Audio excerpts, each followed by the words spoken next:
오늘은 기독교 세계관이 뭔가 그거를 조금 얘기를 해보려고 해요. 근데 도입 질문에 제가 이런 얘기를 썼어요. 그러니까 이런 얘기 혹시 들어보신 적 없나요? 제가 잘 안 믿는 분이나 아니면은 뭐 가정에서 뭐 남편이 됐든가 뭐 두 분 다 남편분이 다 믿으시나요?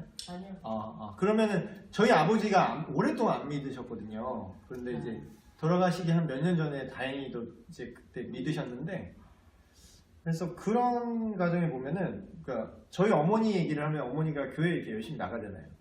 그러면 저희 아버지가 물어보겠죠. 야, 도대체 뭐 네가 믿는 기독교가 뭐야? 뭔데 이렇게 자꾸 나가는 것만 생각을 하니까. 그렇게 누군가가 묻는다면 여러분이라면 뭐라고 대답을 하실래요? 근데 그때는 제가 너무 어려서 저희 어머니가 어떻게 대답을 했는지 기억이 나질 않아요. 근데 뭐 잘 뭐 이렇게 조리 있게 대답하지는 않으신 것 같은데.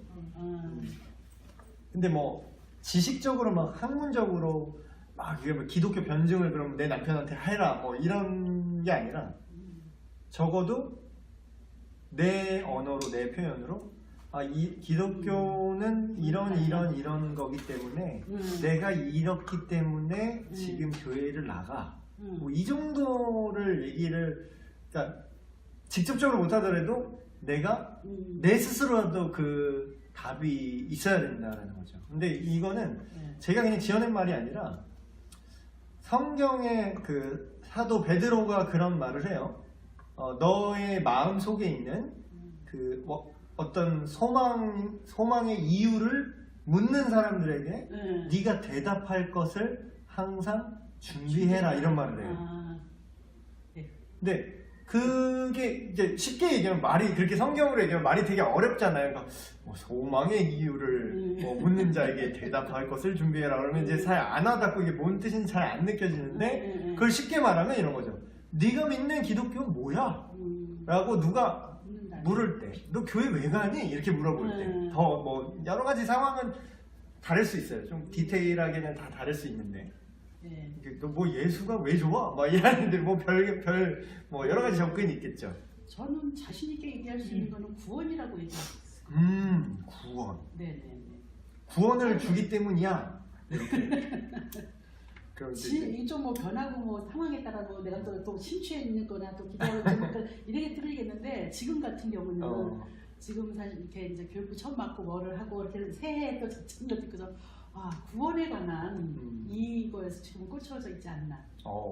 그러면 이제 논의가 거기서 또 진행되겠죠. 그렇죠. 예를 들면 이제 저희 아버지 옛날 생각을 하면 그러면은 그럼 구원이 뭐야? 이렇게 또 얘기가 또 진행되겠지. 그러니까 그거를 우리가 기독교 세계관 안에 그 이유가 다 들어있어요.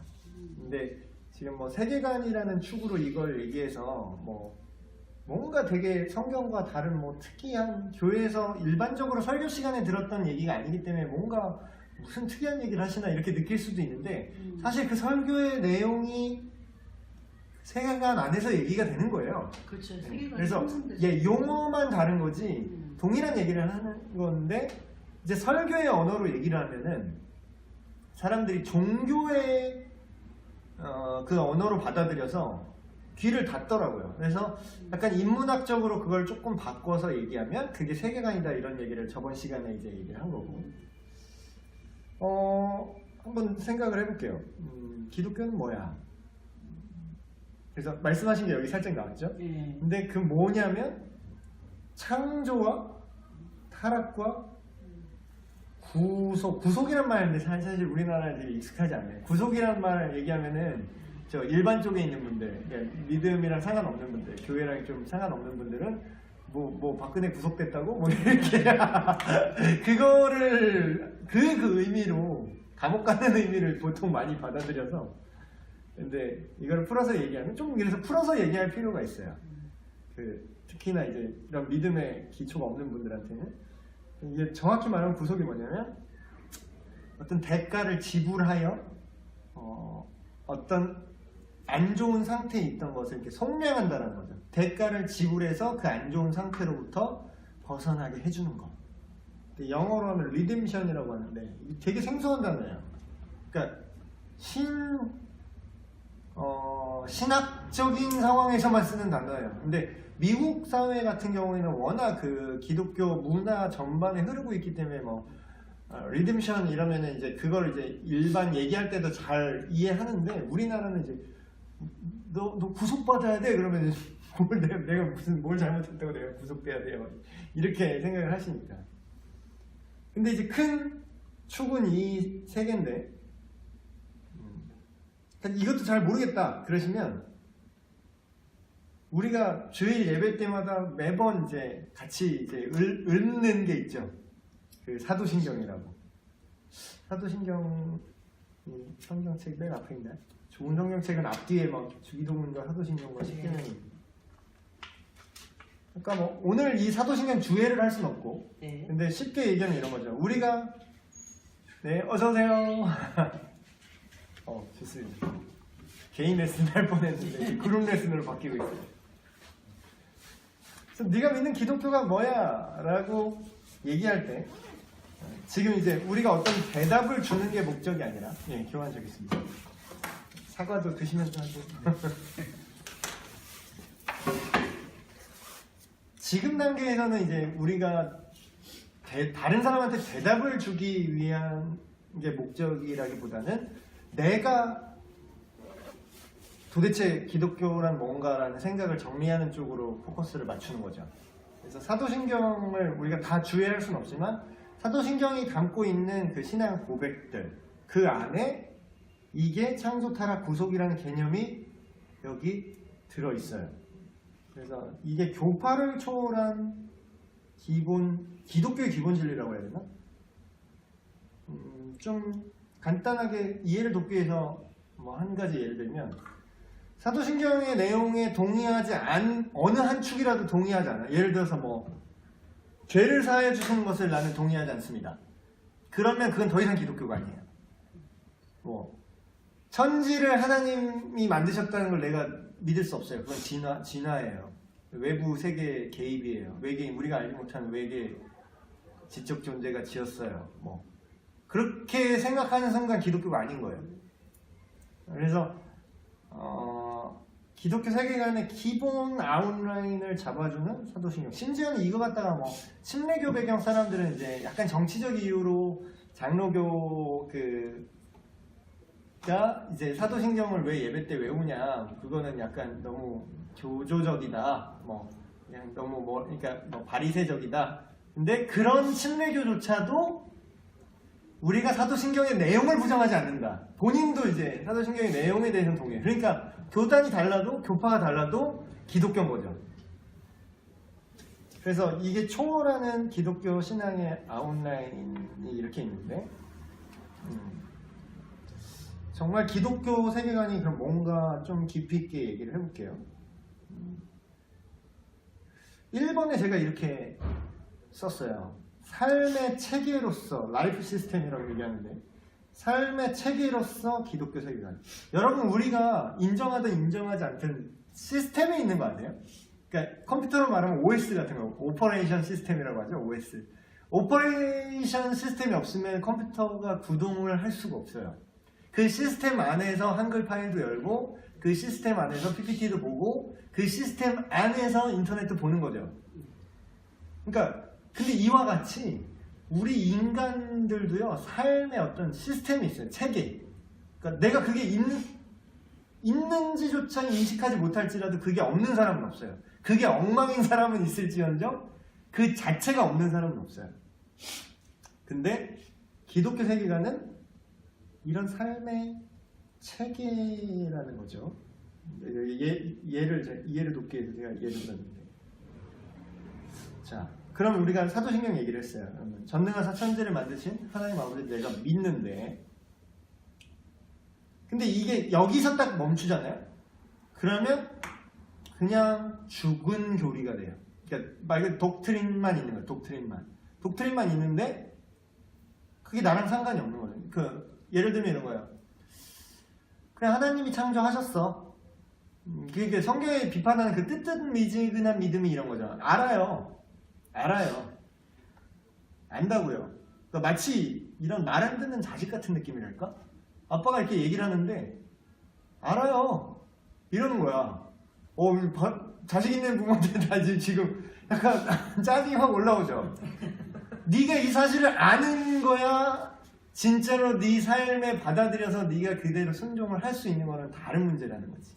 근데 그게 그냥 이 문구, 그 교리적인 것만 있는 것, 그걸 내가 동의한다라는 거.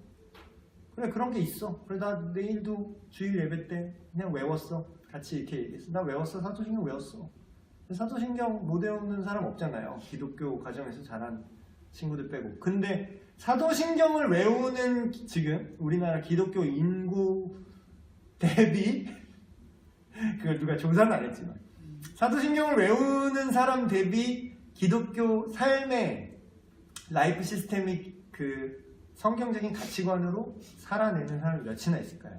그 얘기는 거꾸로 보면은 교리에만 머물고 있다는 거예요. 근데 성경이 말하고 예수님이 우리한테 가르치고 예수님이 나를 따라오라 했던 그 말씀은 입으로만 주여 주여 하는 게 아니라 삶의 체계를 그렇게 변화를 받아 새 사람이 되라는 거죠.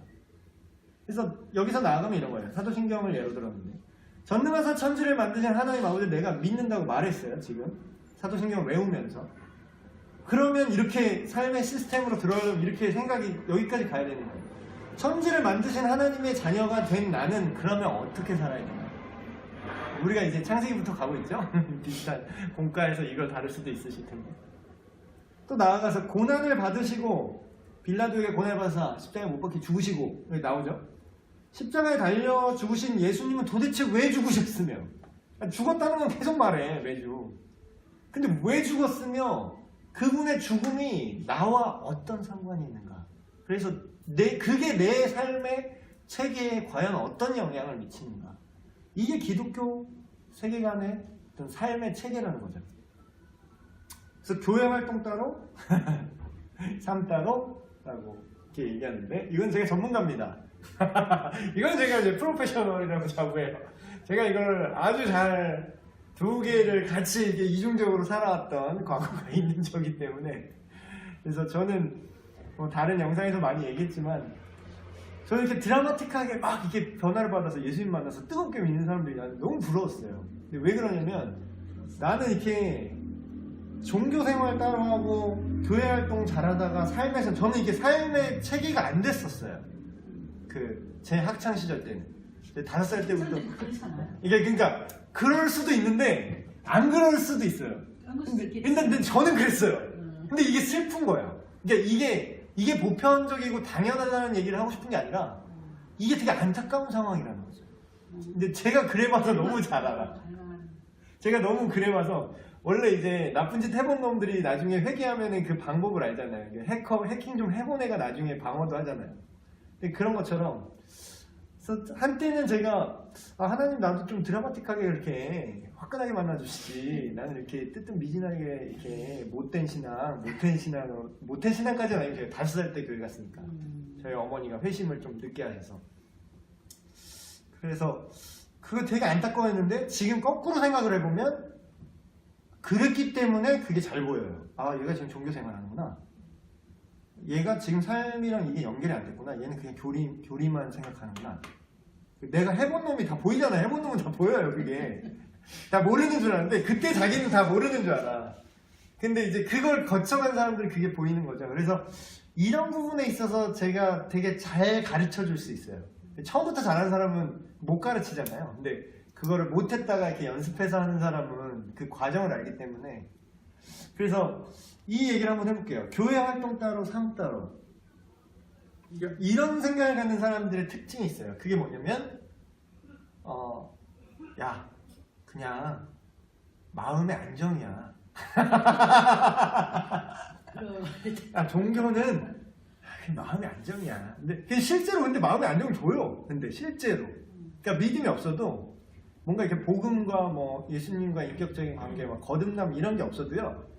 사실 교회에서 설교를 딱 들으면 교회에서 나쁜 얘기 안 하잖아요. 교회에서 막 야 니네 다 주변 사람을 강도짓하라고 다 죽여라 막 이렇게 얘기 안 하잖아요. 그럼 그냥 보편 윤리로 딱 들어도 뭐 무슨 얘기를 해요 교회에서? 네, 주변 사람 사랑하십시오. 네, 주변에 선을 행하십시오. 그러면 마음의 평안은 오지. 근데 그런 얘기는 불교도 하고 타종교도 하고 다 해요. 입으로는 다 하는 얘기라는 거죠. 그래서 그 정도의 마음의 평안, 과연 그게 성경이 우리에게 요구하는 바인가? 근데 그거는 그 마음의 평안이라고 생각하는 그 관점의 가장 큰 맹점은 뭐냐면 삶이 안 바뀌어요. 왜냐하면 자기가 죄는 계속 죄는 계속 짓고 그러다가 마음의 위안만 얻고 가. 그리고 또 그대로 살아. 그러니까 이게 똥 싸놓은 거 죄송해요. 식사까지 아니라 똥 싸놓은 거 지가 먹고 또 싸고 또 먹고. 근데 이게 제가 하는 말이 성경에 나와요. 그러니까 자기가 토한 악을 그대로 먹고 또 악을 토한다. 근데 그게 마음의 수양 차원의 타종교들 다 하는 것들이 그런 거라는 거예요. 그게 잘못됐다는 것도 알아요, 심지어는. 근데 근본적인 해결이 없어. 왜냐? 삶의 체계로서 이게 복음이 들어온 게 아니라 그냥 인위적인 뭐랄까 일시적인 마음의 안정만 추구하는 거죠. 그래서 기독교 세계관 정확히 말하면 예수님을 믿고 거듭난 인생은 이게 그냥 기독교 세계관이라서 뭐 지적 노름이 아니라는 거예요. 이게 그냥 지식적인 노름이 아니라 예수님을 믿고 거듭난 인생은 마음의 안정을 주는 정신 수양이 아니라 삶의 방식에 가까운 거예요. 삶의 방식. 그러니까 되게 실질적인 얘기를 하는 거예요. 성경이 말하는 기독교 세계관은. 그러니까 종교는 뭔가 형이상학적 뭐 신과의 합의를 하고 현실과 좀 동떨어진 얘기를 하고 그들 스스로도 이걸 분리시켜요. 그냥 현실은 이렇게 살고 니들의 마음만 여기서 관리해라. 근데 기독교 세계관은 예수님은 그렇게 얘기 안 하거든요. 네가 있는 곳에서 그 모든 하는 것들이 하나하나 삶의 하나하나 모습들이 다 내가 받는 예배다. 그게 심지어는 창세기부터 나와요. 가인과 그의 재산은 받지 않으셨으나 아벨과 그의 재물은 받으셨다. 근데 정확히 보면 그게 뭐 양을 잡았기 때문에 하나님이 피 좋아해서 피는 받고 뭐 하나님이 곡식 제사는 싫어해서 그냥 안 받았다 이게 아니라 가장 큰 차이점은 삶의 차이가 있었다는 거죠. 가인은 딱 이런 거예요. 삶의 체계는 자기가 주인이고 죄와 악되게 살면서 종교 생활만 한 거예요. 제사를 드리는 거예요. 근데 하나님 안 받아. 근데 아벨은 자기 사는 일상의 삶 속에서 하나님의 뜻대로 죄를 다스리고 선을 추구하면서 살고 예물을 드렸기 때문에 그 삶과 재물을 함께 받으셨다고 나와요. 그러니까 결국은 삶의 체계로서의 기독교 세계관이라는 거는 생활의 원리예요. 생활의 원리. 어떤 뭐 종교적 교리 노름 그거 형이상학적만 추구하는 게 아니라 생활의 원리. 두 원리 있죠. 예수님이 요약해준 거. 하나님을 사랑해라. 1원리. 이게 돼야 서로 사랑이 가능해요. 2번, 그래서 그 사랑으로 서로 사랑하라. 이게 모든 선지자와 율법의 강령이니라 이렇게 얘기해요. 그럼 결국 이 말이 좀 어렵게 나왔는데 성경에서는 쉽게 얘기하면 뭐냐면 하나님이 인간에게 요구하는 거를 한마디로 요약하면 이거라는 거예요. 하나님을 사랑하고 서로 사랑해라. 근데 여기까지 클리어해졌어. 근데 그걸 우리 스스로 이걸 할 실력이 안 돼. 근데 우리 스스로 하나님을 사랑할 실력이 안 되고 우리 스스로 서로 사랑할 실력이 안 되는 거예요. 그러니까 복음이 필요한 거죠. 그러니까 예수 그리스도의 십자가가 필요한 겁니다. 그러니까 결국은 십계명이라고 제가 써놨는데 성경 또 뒤에 좋은 성경책 뒤에 보면 십계명이라고 해요. 십계명이 말한 게 결국 앞에 4개가 하나님 사랑 얘기고 하나님과의 관계 얘기고 뒤에 5계명부터 내 부모를 공경하라부터 마지막 10계명까지가 인간끼리의 계명이잖아요. 그래서 10계명은 결국 기독교 세계관을 이런 삶의 체계로서 실천적인 측면에서 니들이 어떻게 살 것을 내가 요구한다, 이걸 얘기한 거죠. 자, 2번 또 보시면 기독교 세계관이라는 거는 성경적 세계관이랑 똑같은 얘기예요. 자, 제가 여러분에게 또 하나 질문 드려볼게요. 기독교는 그리스도다, 그런 얘기를 했었죠. 예수가 기독교다. 대한예수교 장로 예르죠. 기독교는 예수교예요. 그걸 분리해서 생각할 수 없는 거죠. 근데 우리가 예수님을 어떻게 믿을 수 있었죠? 근원부터 이렇게 찾아가 보는 거예요. 예수님은 어떻게 믿으셨어요? 아까 얘기했죠. 신정에서 뭐 이렇게 믿으셨다고. 네네네.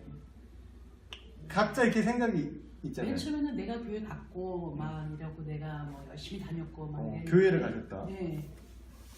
전도를 받았었지 맨 처음에는. 그렇죠. 전도를 받아서 교회에 가게 됐다. 다녔고 내 입으로 다닌 줄 알았는데 인도하심이 있었구나. 지나고 생각하면 네. 그걸 알겠죠. 지나고 나면 내가 아무리 가려고 계획을 하고 뭐를 해도 안 가질 때가 있었고 또 교회 막상 도착했는데도 그 내에서 막 내 스스로가 막 거부하고 막 이렇게 싸웠던 그런 적도 있었고, 그러니까 아까 그 운행하심과 인도하심이 있었다는 걸 지금도 감사함을 느끼죠.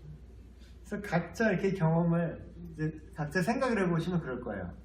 누군가 나한테 이 얘기를 해준 거야. 처음에는. 그러니까 어떤 내가 그걸 느끼든 못 느끼든 애들은 그걸 못 느끼고, 지금 아까도 유치부 애들 어떻게 할까 그 교육자들끼리 얘기했는데, 걔네들은 뭔 얘기인지도 모르지만 그걸 누군가는 계속 얘기를 하고 있는 거야. 자기들이 못 알아들을 시점부터라도. 그러면 지금 아까 전도를 받았다는데 그 전도를 받은 사람은 예수님에 대해서 어떻게 알았을까요? 딱 태어났는데 그냥 탑재돼서 나왔을까요? 거기도 전도 받았겠죠. 전도를 받았겠죠. 그럼 그 얘기는 뭐 어떤 목사님한테 들었어요. 그럼 우리 중앙성교육으로 따지면 뭐 유치부 애들이 강혜연 전도사님한테 들었어요. 강혜연 전도사님은 또 누구한테 들었을 거 아니야. 본인 아버지 목사님한테 들었을 거 아니야. 그럼 그 아버지 목사님 또 누구한테 들었을까? 쭉쭉쭉쭉 올라가면 우리나라 처음 들어온 선교사님한테 들었을 거고, 그 선교사님은 또 어디서 들을까? 영국의 뭐 대부흥운동 뭐 그래서 청교도들이 넘어가서 거기서 이제 미국에서 또 다시 선교사 보내고, 그러면 그 사람은 또 어떻게 복음 들었을까? 타고 계속 올라가면은 성경을 기록한 사도들에 대해서 들은 거죠. 그러니까 결국은 우리가 복음을 어떻게 들었나, 이 얘기를 기독교 세계관이 어떻게 우리한테 들어올 수 있었는가를 거꾸로 생각하면 성경을 무시하고는 성립이 안 된다는 거예요. 그러니까 결국은 성경을 통해서 우리가 예수님 직접 만났어요? 우리가 베드로 직접 만났나요? 우리한테 전달해준 그 사람들은 직접 만나서 전달해줬나요? 그럼 뭘 통해서 알았죠? 성경을 통해서. 언더우드 선교사, 뭐 아페젤러 선교사, 토마스 선교사 오자마자 바로 목배임 당하셨지만 바로 뭐라죠? 중국어 성경을 자기 목 베는 사람한테 선물로 주고 이 상황이었대요. 야, 자 죽자 얘야. 그런데 잠깐만 이거 좀 맡아달라고 하면서 알았어 하고 또 놓고 목 탁 쳤는데 종이가 질이 너무 좋은 거야. 그래서 그 당시 종이가 귀하잖아요. 집에 이걸 도배를 한 거야, 성경으로. 그분이 아마 제가 알기로는 우리나라 최초의 그 목사님이 됩니다. 지금 한국 교회에서 지금 기억이 가물가물해서 디테일을 지금 제가 까먹었는데, 결국은 우리가 믿는 바는 철저하게 성경에 근거한다는 거예요. 이게 천주교와 가장 큰 차이예요. 여러분, 천주교랑 막 같은 기독교 뿌리 아니에요? 막 되게 모호하게 알고 계시는 분들이 있는데, 우리나라로 말하면 천주교고, 이거를 이제 좀 글로벌하게 얘기하면 로만 카톨릭이라고 얘기하죠. 로만 카톨릭. 가장 큰 차이가 뭐냐면, 비슷한데 다른 건 뭐냐면, 로만 카톨릭은 자기들이 사도들을 계승한 정통성이 있다고 말하지만 사실 사도들이 전해준 성경의 가르침을 제일 먼저 부인한 자들이에요.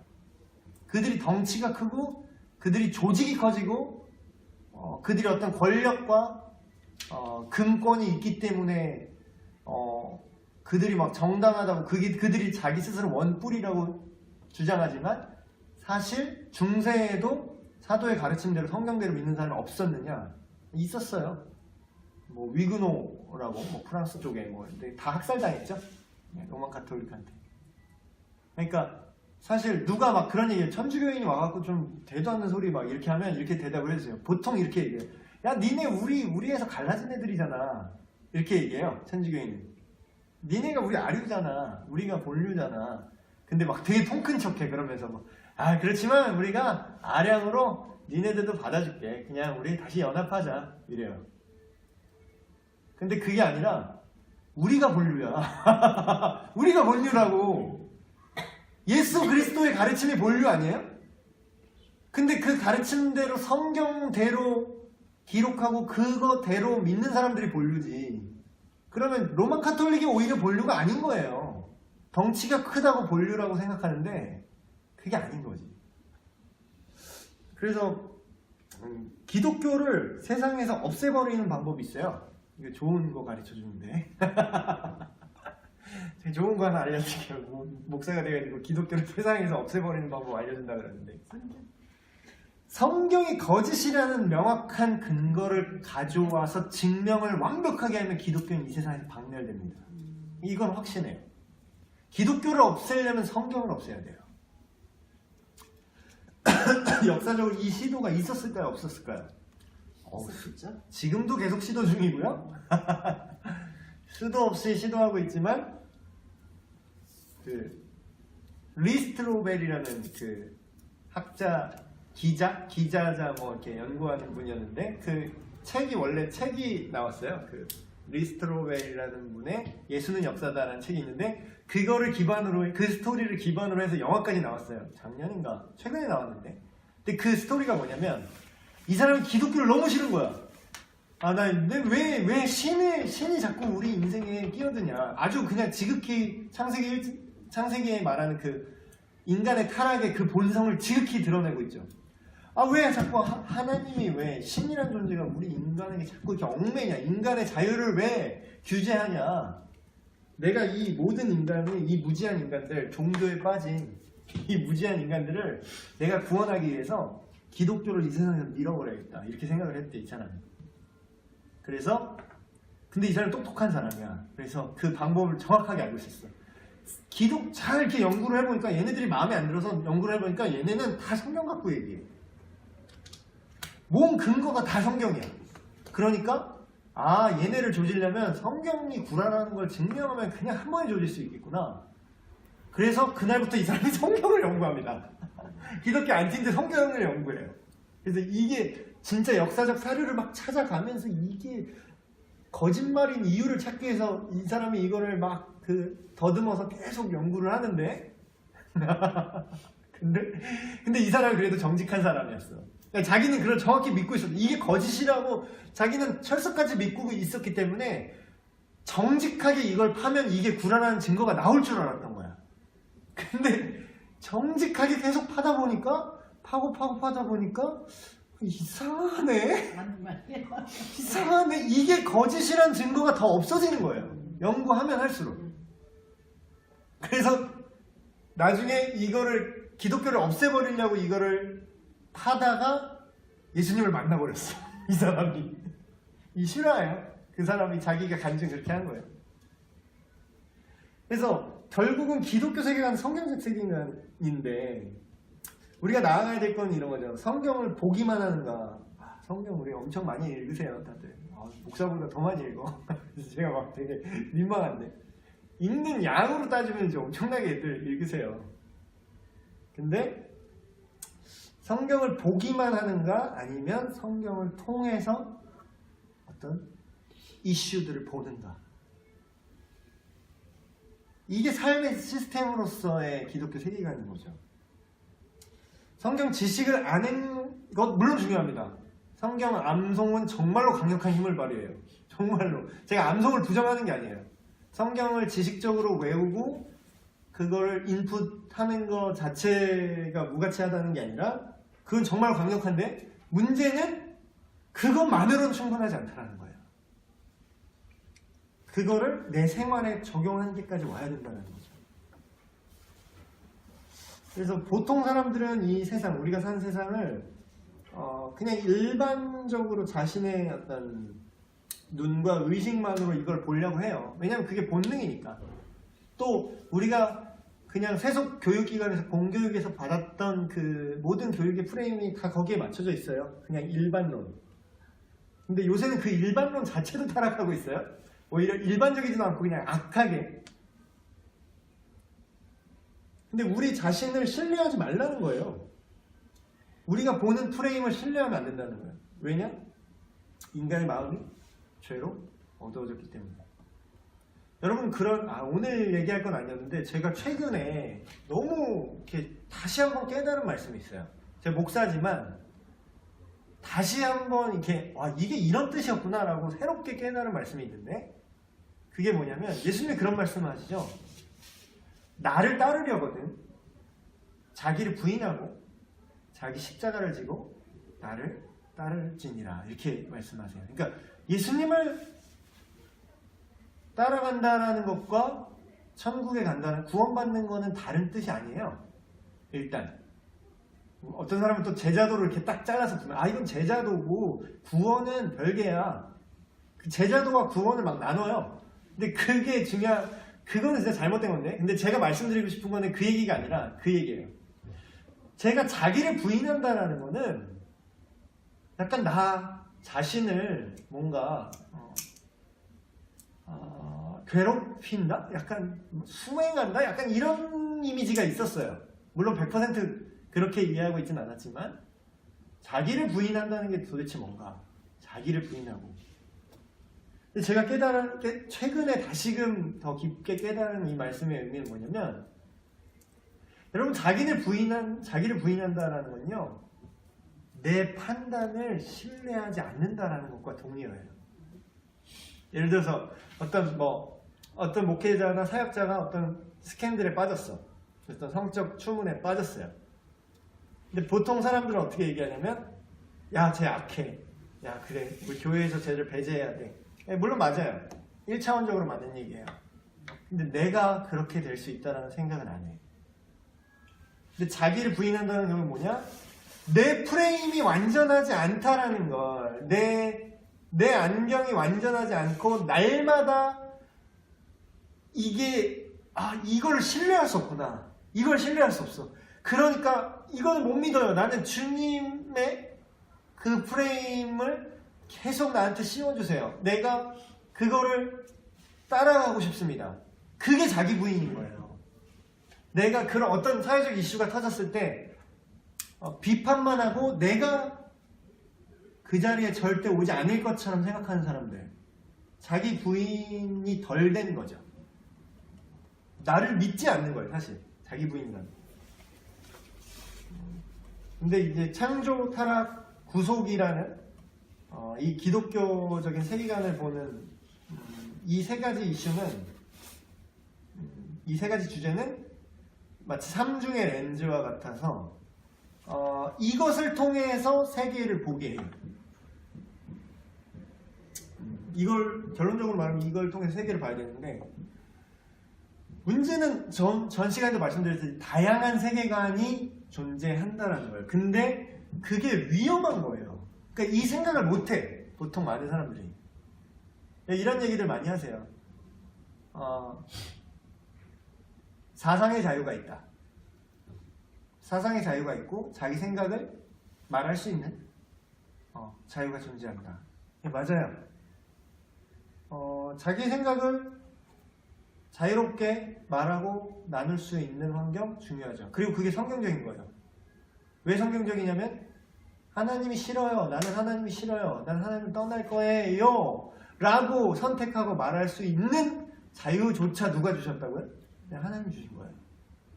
그러니까 그걸 강제로 억압하고 너 예수 안 믿으면 죽여버린다? 이 중세 교회에 그러니까 그게 원류가 아니라는 게 거기서 드러나. 중세는 벌써 성경적인 게 아니에요. 그 십자군 원정 자체가.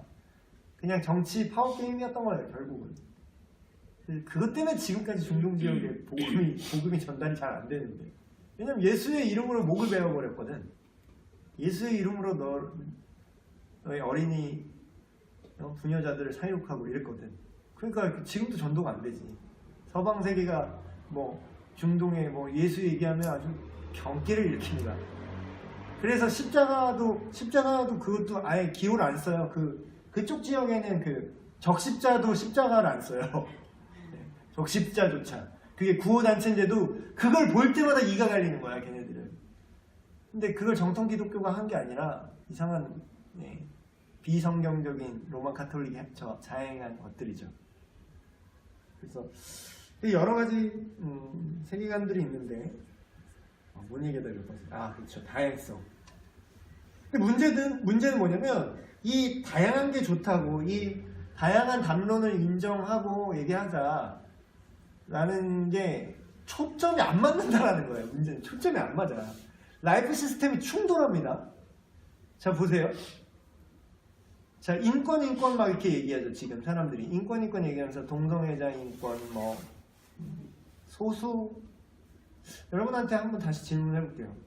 여러분 소수는 보호받아야 합니까? 소수기 때문에 항상 보호받아야 돼요? 항상은 아니라. 그렇죠. 근데 그 프레임 싸움이 그거잖아. 사회적 약자래. 자기네들이 그게 소수기 때문에 소수를 탄압하지 말라 이거야. 근데 예를 들면 조두순 같은 유아 성애자 내지는 유아 성폭행하는 애들이 사회적으로 볼 때 소수입니까 다수입니까? 소수잖아요. 소수기 때문에 걔네들이 존중받아야 돼요? 난리 납니다. 사이코패스 전체 인구 대비 얼마나 많겠어요. 소수잖아요. 소수기 때문에 중요한 게 아니에요. 보호받아야 되는 게 아니라는 거예요. 그럼 반대로 얘기할게요. 다수면 옳습니까 항상? 다수면 무조건 맞아요? 여러분 히틀러 그 선거로 뽑혔어요. 총통.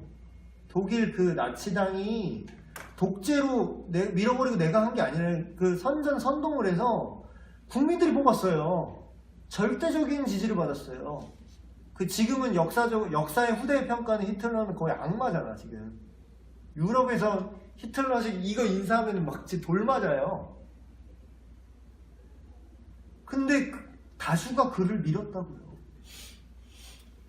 그러니까 이게 충돌하는 거예요. 충돌. 세계관이 충돌한다는 거예요. 인간이 존엄합니까 여러분? 인간이 존엄해요? 인간이 존엄하다고 모두가 얘기하죠. 이 잘못된 세계관이라도 그런 기독교적인 세계관이 아니더라도 인간은 존엄하다고 얘기하잖아요. 그럼 자기는 이런 세계관을 갖고 있어. 인간은 존엄하대. 근데 그 존엄한 인권을 말하는 애들이 또 동성애와 내지는 성의 해방을 얘기해요. 그게 충돌하지 않아요? 왜? 동성애를 지들이 마음대로 즐기고 뭐 항문 섹스를 해서 에이즈에 걸리든 말든 트랜스젠더를 원해서 물리적인 자기의 성별을 전환을 하던 그것이 인권이라고 얘기하는데 그게 과연 인간을 존엄하게 하냐라는 거예요. 여러분 트랜스젠더 수명이 몇 살인 줄 아세요? 수명이?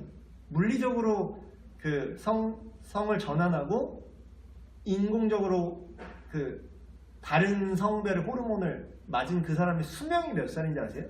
40대에 다 죽어요. 40대에. 그게 왜냐하면 당연하지. 인간을 만드신 하나님의 시스템이 있는데 그 시스템을 인위적으로 거슬러 갖고 그게 인간의 기술이 아무리 발달해도 그러면 어떤 사람 또 어떤 정신 나간 사람 또 그렇게 얘기해. 나는 싫게 나는 고통스럽게 100살을 사는 것보다 나는 그렇게 불같이 살다가 짧게 죽는 걸 원해요. 그거는 근데 그게 존엄하다라는 거야 지네는. 근데 그건 존엄한 게 아니라 오히려 인간을 존엄하지 못하게 만드는 거예요. 인간을 괴물로 만드는 거예요. 근데 본인이 그걸 원한다고? 본인이 원하는 게 다 좋은 거예요? 자, 다들 자녀분들 있으시니까 얘기해 봅시다. 내 자식이 원하는 게 다 옳아요? 옳습니까? 내 자식이 인권이 있는데, 내 자식의 의견이 존엄한데, 그러면 내 자식이 예를 들어서 이빨 안 닦고 맨날 자기 전에 이렇게 초콜릿 입에 잔뜩 물고 이렇게 초코 낀 상태로 이렇게 잔다고 막 생떼를 써. 그럼 존엄해요? 걔 인권대로 해줘요? 진짜 그 아이를 사랑하는 부모는 어떻게 합니까? 그것이 옳지 않다라고 책망하고 혼내서 바른 길로 가게 해요. 근데 이런 다양한 세계관들은 자기 모순이 있다는 거예요. 초점이 안 맞아. 한쪽에서는 존엄하대. 근데 실제로 그들이 주장하는 건 인간을 존엄하게 만드는 게 아니라 인간 파괴예요. 말이 앞뒤가 안 맞잖아. 앞뒤가 안 맞잖아요. 존엄하면 인간이 존귀하게 되게 해줘야 되는데, 인간이 내 자식을 사랑하면 내 자식이 이빨이 다 아작나는 걸 냅두면 안 되는데, 그것도 맞다라 그러잖아. 그래, 존중한다. 자기 자유의지를 존중해줘야지. 왜 지들이 이렇게 살겠다는데. 뭐 동성 결혼도 합법화하고. 왜 동물이랑 수간도 하지? 왜? 그 논리가 되게 빈약합니다. 동성 결혼 논리랑, 그럼 왜 근친상간은 왜 안 되는데요? 인권이잖아. 지 하고 싶은 게 인권이잖아. 지네 논리로 하면. 그거랑 다르죠, 얘기인데. 뭐가 달라요? 논리상 아무런 차이가 없어요, 그 둘에. 지금 뭐 동성애자 인권 지금 법적으로 우리나라 풀어주잖아요? 그럼 나중에는 소아성애자 인권 들고 일어납니다. 우리도 소수다! 나중에는 뭐 살인자 인권 달라, 뭐 이럴 기세야. 여러분, 사람들은 어떠냐면, 진짜 근데 정말 놀라운 게 성경대로 인간이 타락해. 진짜 인간이 타락한 양상을 지금 이렇게 잘 관찰하면 성경에 말하는 내용이랑 똑같아요. 어쩜 이렇게 소름 끼치게 똑같은지 모르겠어. 사람들은 올바른 대로 사는 게 아니라 자기가 하고 싶은 대로 살아요. 올바른 대로 사는 게 아니라 올바르다고 느끼는 대로 살아. 걔네들은 동성애 인권운동하는 애들은 그게 올바르다고 느끼니까 거기에 인생을 걸어요. 근데 그게 진짜 올바른 건 아니잖아. 여러분, 좋은 게 좋은 겁니까? 올바른 게 좋은 겁니까? 이게 항상 우리한테 던져줘야 되는 질문이에요. 올바른 대로 살아야 되냐? 아니면 여러 사람들이 각자 느끼는 대로 해야 되냐? 그러니까 어떤 분이 비유를 했는데, 이게 진짜 기똥찬 비유라서 제가 그대로 가져왔어요. 여러분, 전문의가 수술실에서 지금 환자를 수술하고 있어요. 집도를 하고 있어요. 외과 전문의예요. 근데 배를 이제 갈라놨어요. 배를 이제 딱 갈라놨는데 이제 수술을 해야 되잖아요. 근데 이제 여기 췌장을 절제를 하기 위해서 여기를 잘라야겠다 딱 하는데 갑자기 인턴이 이렇게 얘기하는 거. 선생님! 제 생각에는 거긴 자르면 안 될 것 같습니다. 그랬더니 이 집도기가 이렇게 그래, 너 말해봐. 네 의견도 그래 들어보자. 말해봐. 왜? 제가 본 책에 의하면 거기는 이렇게 자르면 안 되는 것 같습니다. 야 임마, 그 책을 내가 썼다. 왜? 알았어, 그래. 네 의견도 그래. 그럼 자르지 말까? 근데 옆에서 수간호사가 저도 할 말 있습니다. 저는 다른 데를 잘라야 된다고 생각합니다. 그래? 막 회의가 길어졌어요. 근데 어떻게 해? 그럼 이제 배는 열어놨고 뭐 어떻게 해야 돼? 다수결로 할까요? 우리 민주적으로 해볼까요 한번?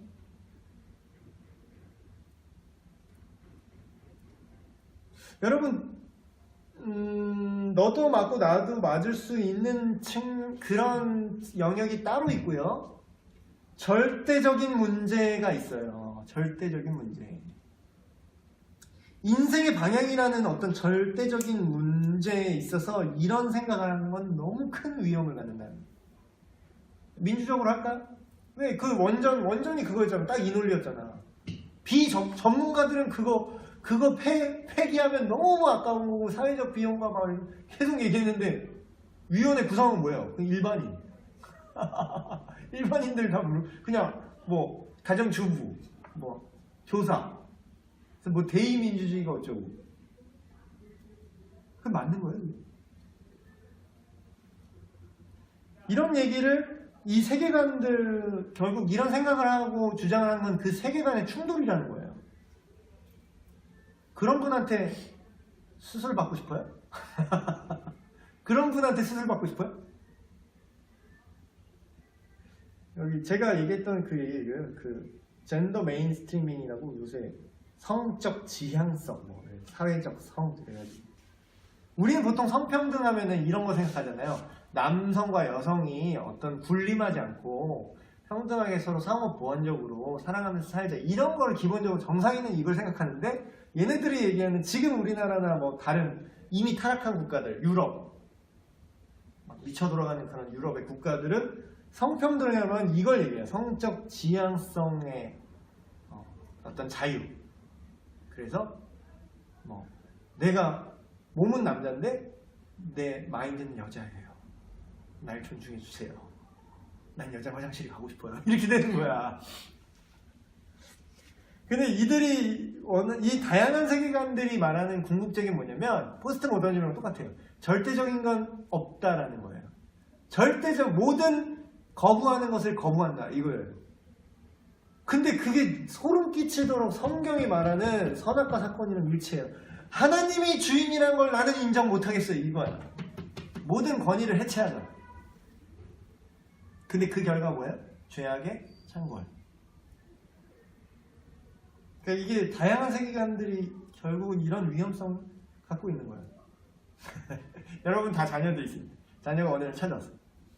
엄마 내지는 아빠 나는 엄마가 엄마뿐이 아니라고 생각해.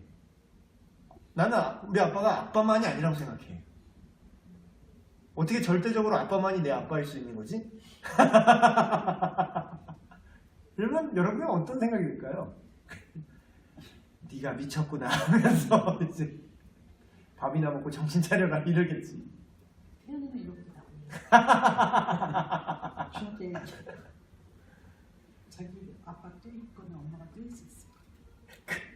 근데 결국은 이제 비성경적인 세계관, 다른 다양한 세계관들은 마치 이와 같다라는 거예요. 성경적인 세계관이 아니라 어떤 기괴한 변종을 낳는 거지. 기괴한 변종.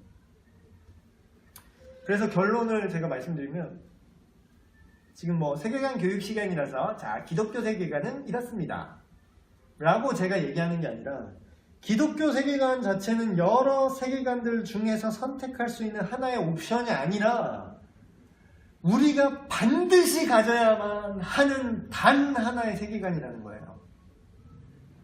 근데 이걸 인정을 하지 않아 세상은. 이렇게 얘기하면 편협하다, 이렇게 얘기하면 독선적이다 이렇게 얘기해요. 왜 아빠가 당신만이 내 아빠라고 말한 건 편협한 생각이에요 하면서 이렇게 자식들이 한번 되들어봐야 정신 차리지. 마치 그와 같은 거라니까요. 반드시 하나여야만 하는 게 존재해요. 근데 그걸 자체를 부정하는 거야. 다원성. 네 의견도 맞고 내 의견도 맞고. 권위적으로 한 사람이 결정하는 건 올바르지 않아. 우리 대의민주주의로 가자.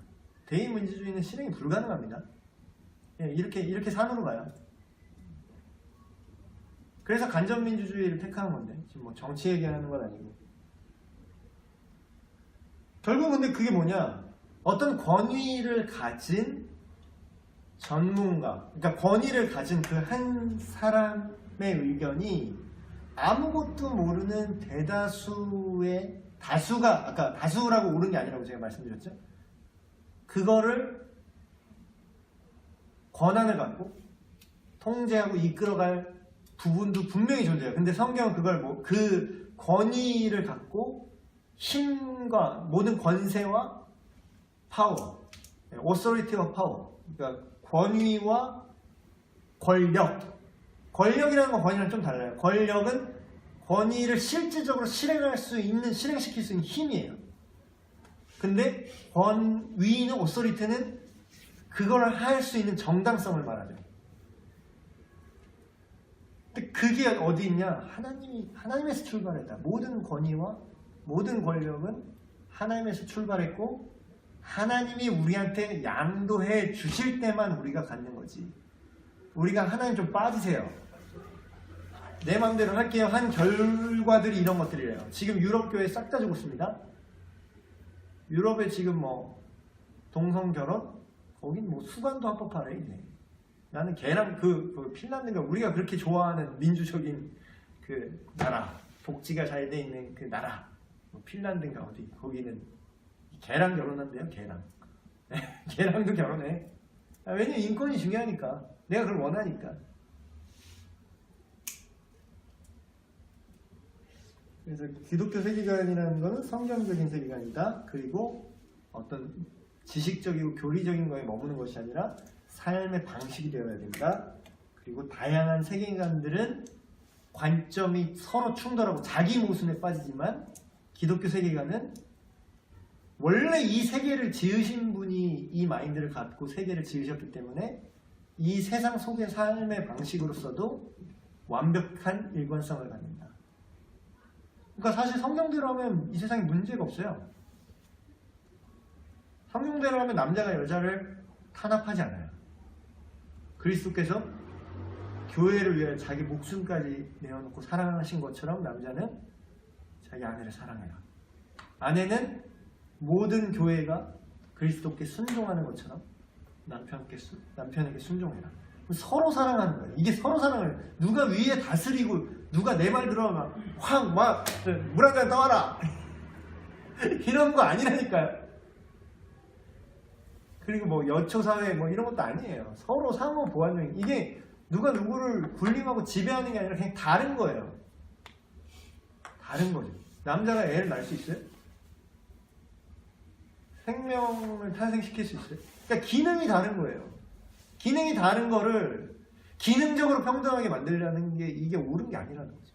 이게 하나님의 어떤 창조의 의도 자체를 곡해하고 인위적인 평등, 결과의 평등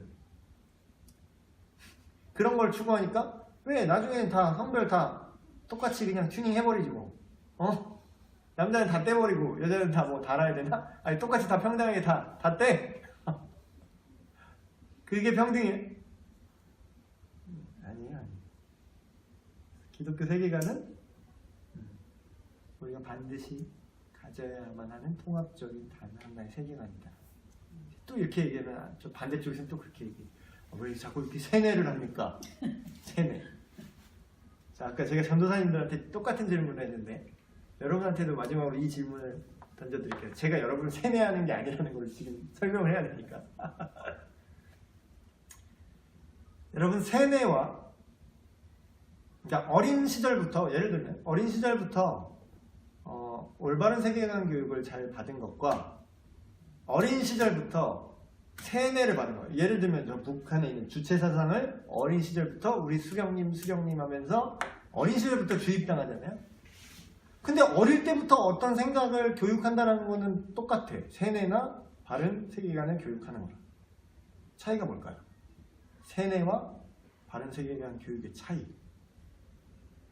이 두 개를 가르는 그 기준은 뭘까요? 제가 여러분을 지금 세뇌시키는 걸까요? 기독교의 그 타락한 그 영국 사회에서는 그런 얘기를 해요. 학교에서 만약에 이런 얘기 하잖아요. 야, 동성애는 선한 게 아니라 한 남자와 한 여자가 가정을 이뤄서 착하게 살아야 돼 이렇게 가르치면 잡혀가요. 지금 얘기입니다. 잡혀가요. 그러면서 교사에서 잘려요. 그 제목이 뭔지 알아요? 이자는 기독교에 감염됐다. 지금 기독교 교리를 애들한테 세뇌시킨다. 그럼 그들이 그러니까 우리가 그 기준 알아야 되냐? 그럼 뭐가 세뇌고 뭐가 바른 교육이냐? 뭐가 그걸 가릴 것 같아요? 여러분 생각에? 그런 거는 하나님의 말씀 기준을 뭔가 그건 뭐 우리끼리 얘기하면 맞는 얘기인데 그들이 얘기하면 니네 종교만 맞대. 그러면 그렇게 따지면 야 이슬람교도 다 지들이 맞다 그래. 지들 이슬람교도 다 니들은 이슬람 교육하면 세뇌라 그러는데 이슬람 교육 그러면 뭐 자기들 하나님 맞다 그러지. 이렇게 또 얘기할 수 있죠. 밖에서 얘기하면. 안 믿는 사람이 얘기하면. 그럼 안 믿는 사람이 얘기할 때도, 안 믿는 사람한테도 얘기할 때도 이건 세뇌가 아니야 라고 말할 수 있는 근거는 뭔가? 그래서 제가 시간이 없어서 답을 공개하면 이거예요. 여러분, 이게 세뇌인가 바른 교육인가를 가르는 가장 근본적인 기준은 뭐냐면 그 가르치는 내용이 선하냐 악하느냐의 차이예요. 선하냐 악하냐. 자, 예를 하나 들게요. 제가 예를 들어서 저희 자녀한테 어린 시절부터 교육을 잘 시켰어요. 야, 어른을 보면 인사하고, 어른 그렇게 남한테 피해를 주지 마라. 그래서 항상 공공장소에서는 떠들지 말고 이렇게 가르쳤어요. 그럼 이거를 애들이 밖에서 그렇게 행동해요. 그러면 예수 안 믿는 사람이 저희 자녀를 보고 야, 이 새끼들 이거 세뇌 잘 당했네 이래요? 야, 누가 세뇌했는지 이거 참 세뇌를 받아서 얘가 이렇게 행동해 이래요? 아니죠? 뭐라고 얘기하죠? 야, 교육을 잘 받았구나.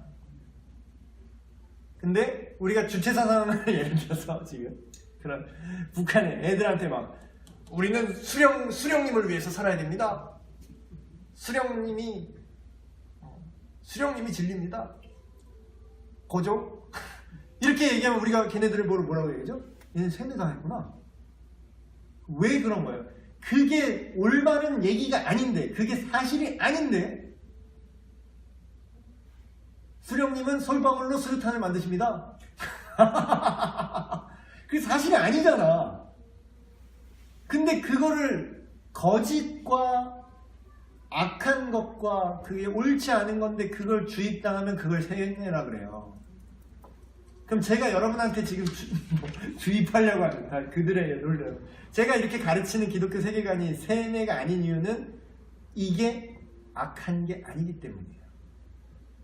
근데 심지어 성경에 근데 그렇게 써있어요. 말세 때 선한 것을 악하다 말할 것이고 악한 것을 선하다고 하는 시대가 올 것이다. 지금 이미 왔어요. 제가 이렇게 얘기하면 제가 나쁜 놈이 돼요. 그들한테는. 저한테 뭐라 그러는지 알아요? 야, 당신은 차별을 조장하고 있어요. 근데 그들은 차별이 뭔지 구별이 뭔지 구분을 못하는 거야. 당신은 지금 혐오 발언을 하고 있습니다. 이렇게 얘기해요, 저한테. 심지어 기독교인이 이렇게 얘기해요. 기독교인이 예수님은 차별하지 않으시고 혐오하지 않으시고 다 죄인도 품어주셨는데 당신 신목사 되게 지금 예수님의 가르침을 이해하지 못하고 있군요. 여러분, 예수님이 죄인을 사랑하셨지 죄를 사랑하신 적이 없어요. 죄는 혐오하셨습니다. 죽기까지 혐오하신 거예요. 죽기까지 우리를 사랑하신 거고 죄는 죽기까지 혐오하신 거예요. 왜냐면 죽어서 그 값을 치러야 할 만큼 그게 그 정도로 쓰레기 같았던 거예요. 예수님이 바리새인을 그래 너도 맞다 하고 품어주셨나요? 예수님의 사랑은? 예수님이 바리새인을 혐오하셨습니다. 너희 이 회치는 무덤 같은 자들아.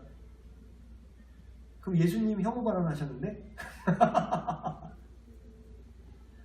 악한 것을 혐오하는 거를 그걸 혐오라고 비난하는 자들의 그 본질을 잘 꿰뚫어 보셔야 돼요. 근데 그들이 기독교 안에도 들어왔어요. 기독교라는 바운더리 안에도. 여러분, 우리나라 역사에 신사참배 있었죠? 신사참배할 때 기독교 안에서 대다수가 찬성한 거 아세요? 대다수, 장로교단도 찬성했어. 그래서 찬성 안 한 주희철 목사님 같은 사람이나 죽었지. 침례교에서 얘기하는 게 침례교랑 장로교랑 사이 안 좋은 게 그거예요. 침례교는 끝까지 저항해서 싹 다 씨가 말랐다라는 거야.